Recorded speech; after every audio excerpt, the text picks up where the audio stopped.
Welcome to my channel. Jangan lupa subscribe, like, dan komen. Happy watching. Gelora Hasrat Sang Dosen bab 12. Riuh perjodohan. Lara banyak terdiam ketika ia sudah berada di rumah orang tuanya. Matanya tak berani memandang, apalagi menundukkan tegak kepalanya jika sedang berbicara dengan papanya. Belajar ambil tanggung jawab besar di Ajeng. Ini bagian dari kebesaran hati saya atas kamu. Terima perjodohan ini, dan kamu bebas dari saya, ujarnya tegas. Herjunot biasa memanggil Lara dari suku ketiga namanya, Lara Serenita Diajeng Soenarto.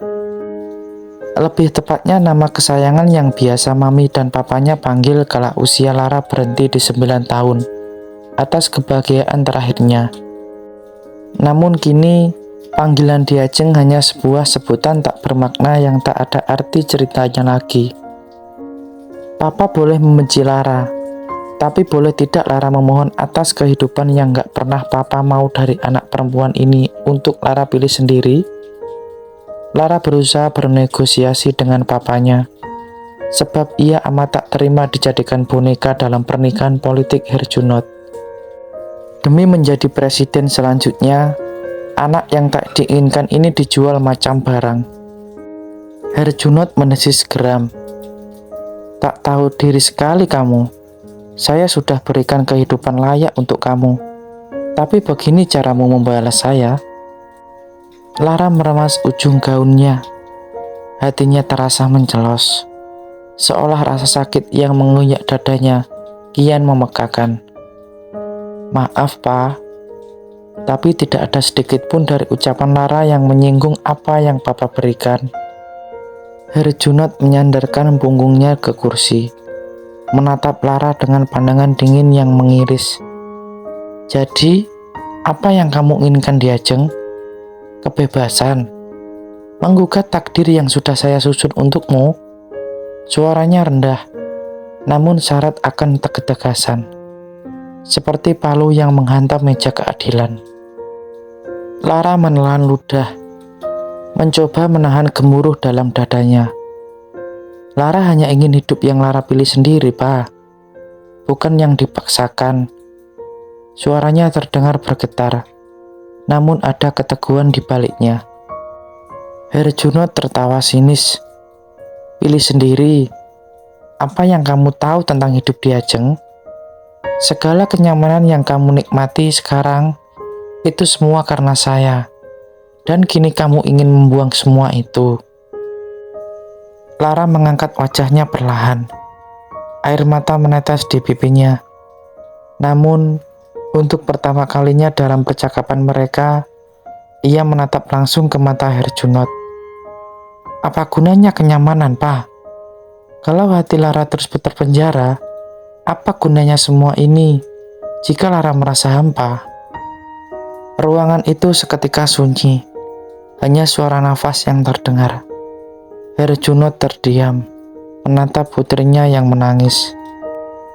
Lara tidak menolak semua yang Papa berikan. Lara hanya ingin kesempatan untuk memilih sendiri. Apakah itu salah? Ucapnya hampir seperti bisikan. Herjunot mengepalkan tangannya di atas meja, berusaha menahan amarah yang mendidih di dalam dadanya. Kamu pikir hidup ini semudah itu? Kebebasan yang kamu inginkan hanya akan membawa kehancuran. Lara menggeleng pelan. Kebebasan yang Lara inginkan adalah untuk merasakan bahagia, Pak. Meskipun itu sederhana. Herjunot menatap putrinya lama, seolah mencari jawaban di balik tatapan penuh luka itu. Namun, yang ia lihat hanyalah seseorang gadis yang tak lagi sama, tak lagi tunduk, tak lagi takut seperti dulu. Dan ia perlu menggenggamnya satu kali lagi. Rencana perjodohan tetap dilakukan. Siap-siap untuk malam ini, sebab calonmu akan datang bersama orang tuanya. Herjunot pergi begitu bicaranya dengan Lara telah selesai. Linda mendekati sang putra lalu memeluknya erat-erat. Maafkan Mami yang gak bisa menahan keinginan Papa ya sayang. Mami benar-benar minta maaf. Selalu. Maminya selalu berkata demikian. Linda tak pernah mengusahakannya. Ia lebih banyak berpihak pada suaminya yang keras itu. Dan Lara sangat jengkel. Lepas, Mi. Lara melepaskan pelukan Linda dengan kasar. Mami gak perlu kasihani Lara. Sebab Mami tak pernah memberikan jalan keluar apapun selain berpasrah.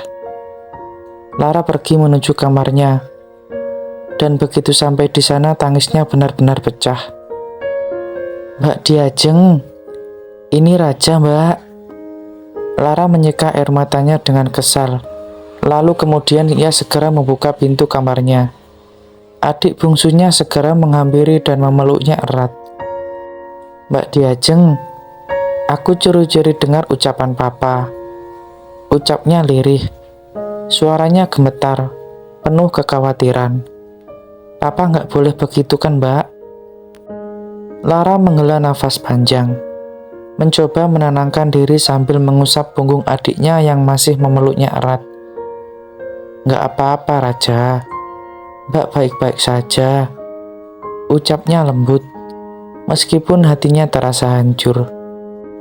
Raja melepaskan pelukannya, menatap Lara dengan mata berkaca-kaca. Papa jahat. Mbak gak perlu nikah sama orang yang Papa pilih. Aku gak suka. Protesnya dengan suara kecil yang penuh emosi. Lara tersenyum tipis. Raja, Mbak akan baik-baik saja kok. Lagi pula, Mbak tahu siapa yang akan dijodohkan dengan Mbak. Orangnya baik. Dia gak bakal jahatin Mbak, katanya, mencoba meyakinkan dirinya lebih dari adiknya. Raja menggigit bibirnya, terlihat frustasi. Ya tetap aja Mbak sedih. Lara membungkuk, menatap Raja tepat di matanya. Mbak sedih karena Mbak pengen nangis aja, Raja. Sayang, kamu selalu jadi kekuatan Mbak. Ia menyeka sisa air mata di pipinya. Sekarang, ayo kita turun. Mbak gak mau kamu kena omel karena gak berangkat kelas biola. Raja menatap kakaknya dengan mata penuh kekhawatiran. Tetapi akhirnya mengangguk meski enggan. Janji ya, Mbak gak nangis lagi. Lara tersenyum kecil, meski senyum itu terasa getir. Mbak janji Raja, Mbak akan baik-baik saja kok. Dengan ragu, Raja memeluk Lara sekali lagi sebelum berbalik menuju pintu. Kalau nanti Mbak butuh teman, aku bakal langsung pulang kok, katanya sebelum benar-benar pergi. Saat pintu menutup di belakang adiknya, Lara duduk di tepi ranjang, menatap kosong ke arah jendela. Sean, walaupun ia tahu dengan siapa ia akan dijodohkan, tetap saja Lara merasa bahwa semua ini terjadi bukan dari keinginan atas pilihannya. Lara memang telah menyimpan nama Sean dalam hatinya, tetapi itu saja tidak cukup. Sebab pria itu punya perempuan lain. Perempuan yang dengan jelas dilihat mata kepala Lara sendiri digauli oleh Sean. Brengsek bukan? Tetapi Lara tertarik padanya. Dan katakanlah betapa bodohnya ia memiliki perasaan istimewa pada dosennya sendiri. Makin tak berkutik Lara dibuatnya. Sean benar-benar datang dan menepati janji undangan Herjunot. Ia datang bersama kedua orang tuanya, jauh-jauh dari negeri Belanda, dengan membawa segala ketegangan bagi Lara. Lara merasa jantungnya berhenti sesaat ketika melihat sosok Sean memasuki ruang tamu keluarga. Tampak gagah dalam setelan jas hitam yang membingkai tubuhnya dengan sempurna. Senyumnya terukir tipis, tetapi tatapan matanya tajam, seperti mencoba membaca setiap gerakan Lara. Herjunot menyambut mereka dengan salaman kebesaran, sementara Lara hanya bisa berdiri kaku di sudut ruangan. Tangannya gemetar. Diajeng, mari sini. Perintah Herjunot tegas, membuat Lara menegakkan tubuh meski hatinya bergetar hebat. Dengan langkah berat, Lara mendekat, menundukkan kepala, tak sanggup menatap langsung ke arah Sean. Namun Sean tidak akan membiarkan menghindar. "Lara," sapanya lembut. Lara akhirnya mendongak, dan untuk sesaat mata mereka bertemu. "Senang bertemu lagi," lanjut Sean, tersenyum samar.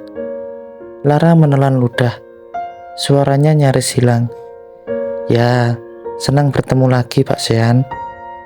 Herjunot mengangguk puas, lalu menoleh ke arah kedua orang tua Sean. "Mari kita duduk dan membicarakan semuanya dengan tenang." Sementara orang tua mereka berbincang, Sean terus memperhatikan Lara dengan intens. Ketegangan di udara semakin nyata, dan ia tak akan pernah bisa menolak akan hal yang dianggap paling penting bagi papanya ini. Dan kalaupun ia bersikeras, itu adalah mungkin yang sia-sia sebab ia berkewajiban mengganti hutang nyawa kepada papanya sendiri. Dengan begitu Lara dapat lepas dan ia tak bisa lagi diperlat oleh Herjunot. Hanya saja ia harus menerima perjodohan ini, sebuah tawaran masa depan yang bahkan Lara sendiri tak tahu bagaimana nantinya. "Dengan Pak Sean ataupun siapapun itu, aku bakal tetap dijodohin, dan itu faktanya." Lara menggigit bibirnya, menahan gejolak di dadanya. Sean di sisi lain duduk dengan tenang, tetapi tatapannya tetap tak lepas dari Lara. Seolah-olah ia bisa merasakan beban yang ditanggung perempuan itu. Ia tahu pernikahan ini adalah kehendak Herjunot, bukan keinginan Lara. Tetapi ia memilih diam, membiarkan permainan ini berlangsung sesuai jalannya. "Ya, ini adalah kehormatan besar bagi keluarga kami dapat meminang putri dari keluarga Suenarto," ucap William, ayah Sean yang fasih berbahasa Indonesia. Herjunot tersenyum puas mendengar kata-kata William. "Tentu, ini juga kehormatan bagi kami. Sean adalah pemuda yang cerdas dan berbudi, pilihan yang tepat untuk diajeng." Lara menunduk lebih dalam, sementara Sean tetap tenang, meskipun ada ketegangan yang jelas terlihat di rahangnya. "Sean," suara lembut ibunya, Angela, memecah keheningan. "Kamu belum mengatakan apa-apa. Apakah kamu senang dengan keputusan ini?"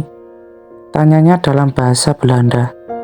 Lara tak mengerti, namun tatapan mata ibu Sean penuh harap menatap putranya. Sean menarik nafas dalam-dalam, melirik Lara yang masih membisu di hadapannya. "Saya tidak menolak, Mama. Saya tahu ini keputusan penting bagi keluarga kita," jawabnya tenang. Angela menoleh ke arah Lara. "Lara sayang, bagaimana denganmu? Apakah kamu bahagia dengan keputusan ini?" Dan ia mulai bertanya menggunakan bahasa Indonesia yang tidak terlalu fasih. Lara terdiam sesaat, jari-jarinya meremas ujung gaunnya. Ia merasa semua mata tertuju padanya, terutama tatapan tajam Herjunot. Ia menelan ludah dan memaksakan senyuman kecil. Saya menerima perjodohan ini." Herjunot tersenyum lebar. "Bagus. Diajeng tahu bagaimana menghormati keputusan keluarga."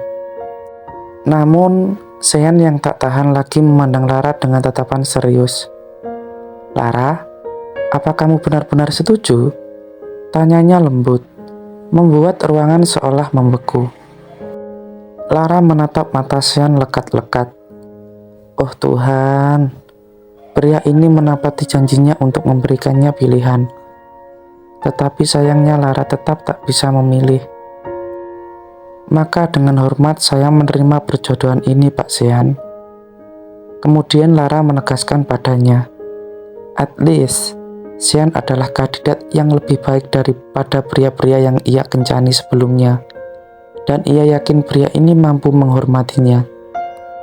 Bersambung. Tunggu bab selanjutnya ya.